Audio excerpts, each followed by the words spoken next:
I te wā I tā kiringia te mate manua tō Wiremu Kepa, ka eke ia ki runga I te rārangi tatari mo te poka tinin manawa. E whātau ia e tatari ana. Those last 3 months before I got the final phone call to go up to Auckland, I was so tired. I had to rearrange my studies. I was studying for my bachelor's degree. I had to rearrange my classes from an all-day class to a morning class. Come 12 o'clock in the day, in the lunchtime, I was so tired, I had to lie down. I was weak, I couldn't do anything. I was even confined to hospital up the cardiac care unit, and I thought that if a heart didn't come really, really soon, that I'd pass away.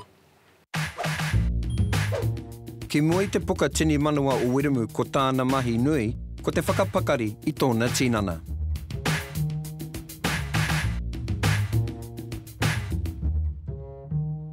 How I could sustain my health in that last 3 months was continue taking my pills, exercise as much as I possibly could, and remain positive. And just wait for the phone call from Greenlane Hospital.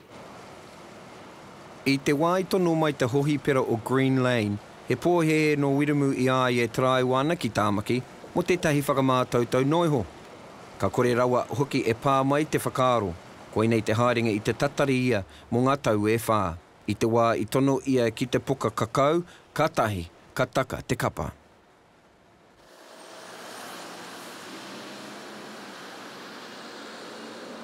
I was laid down and they inserted the lures and the injections into all my veins. Then I was wheeled into the waiting room, but it was just in that room there also that there was another Māori, and we exchanged mihi. So that made me feel good for my journey into the theatre. Before you have your transplant, they get other patients that have been through what you're going to go through. They get them to talk to you. I had people like Christopher. Fortunately, he died about 3 months after his transplant. Had people like Paul Ginty, and Wiremu were actually here at the same time to actually have those people talk to you about what you're going through, and because you know that they've already been through it too, and it does help, because sometimes listening to the doctor all the time, it's bloody annoying, because you know that they know everything, but then they don't actually know how you feel. Engari he hunga matatau rātau ki tēnei momo poka whakahirahira rawa atu. Ka haria Wiremu ki te ruma poka, ka whakamō ia e ngā rongoa, ka tahi ka timata tētahi o ngā tākuta ki te whakarite I tōna uma mo te tangohiatanga o tana manua. I te tāinga mai o te manua o tangata kē ki roto I te ruma, ka tangohia tōna manua e te tākuta ki auru atu ko tērā atu, a ka whakanōhia, a ka tāpiringia ki ngā ratoto.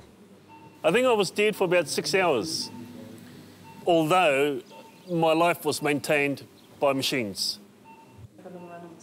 I'll show you the battle wounds. I had about 10 tubes in my chest area. One in particular was used just in case my heart failed, they would have recharged it. This is my scar down here somewhere. You may see it bubbled up. I had to be cut open twice, first time for the operation. But I just felt that my recovery wasn't the best.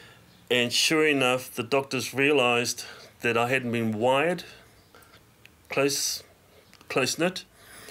And because there was nothing holding my arms, my shoulders, the rest of my body together, I was in extreme pain. So that's why it bubbled up, and that's why I've got 2 scars. My tupuna wouldn't take me, because I still had a lot to offer. He wāhi noho rangitahi a Hearty Towers ki te hohi pera o Greenlane tāmaki Makaurau mo ngā tūroro manua. To actually spend 7 months on the ward up here, and then to come in here, it's just like a homely feeling. You feel more relaxed there, which is the best thing about Hearty Towers. When I stayed here before, and I know it's not a good thing to say, but this place was full. And every room had a patient in there, plus their whānau, they come to stay with them. And when different whānaus come, you know, like you had the Pākehā whānau and all the Māori whānau there, but then it's like different aspects of different whānaus. The key to surviving, in a way, is whānau. They're the reason why we're here, and they're the reason why we're going to be here for hopefully forever, because I felt intense pain. It was my whole body, particularly my chest area, was so sore. And I was in a lot of pain, but I put that aside because I was breathing by myself. And so this physiotherapist came into my room and demanded that I get out of bed, albeit I still had the tubes in me. And that was one of the quickest ways for recovery. There's a lot of things that go on, but when I was in here, a lady had a lung. I think the lady had the heart, and the guy had the lung from the same person. So they got the heart and the lung from the same donor. Well, the lady used to walk up One Tree Hill every morning, and we used to tease the guy. He said, "Oh well, look, because the heart's going for a walk, maybe the lung needs to go too, because you know it's from the same body." But then the day she actually made it to the top, because sometimes she'll walk up and won't make it as to the top, but the next day that was him up the hill. Initially, I was apprehensive about the heart, about how my body will act with the heart, how the heart will act with my body and my hini naro. So I was really, really gentle. But the doctors says just act normally. Don't wrap it in cotton wool. Don't overly protect it, but be normal. Ina hoatu tētai wahanga o te tinana ki roto I tētai atu tinana, ka patu nei te tinana I taua mea no te mea rāwaho, te mea no tērā tangata. Pēnei I te manua, I nā hoatu tētai manua hau ki roto I te tangata, ka mōhio taua tinana he mea no rāwaho, ka tahi ka timata te patu nei. Engari ko etahi o nā rongoa, ka whakaea nei te patu nei o te tinana ki taua mea hau.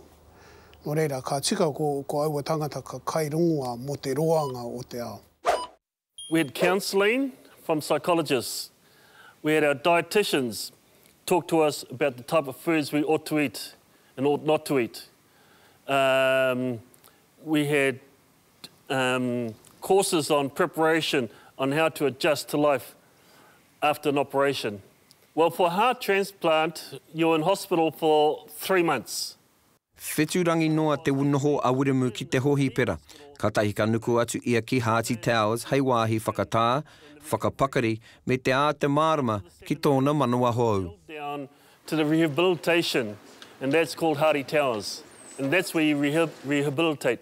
It's only about 200 yards away from the main hospital, just in case you develop complications. Well, after I left Hearty Towers, I consider myself to be fully recovered.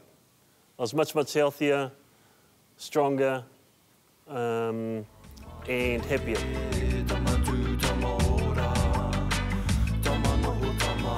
Te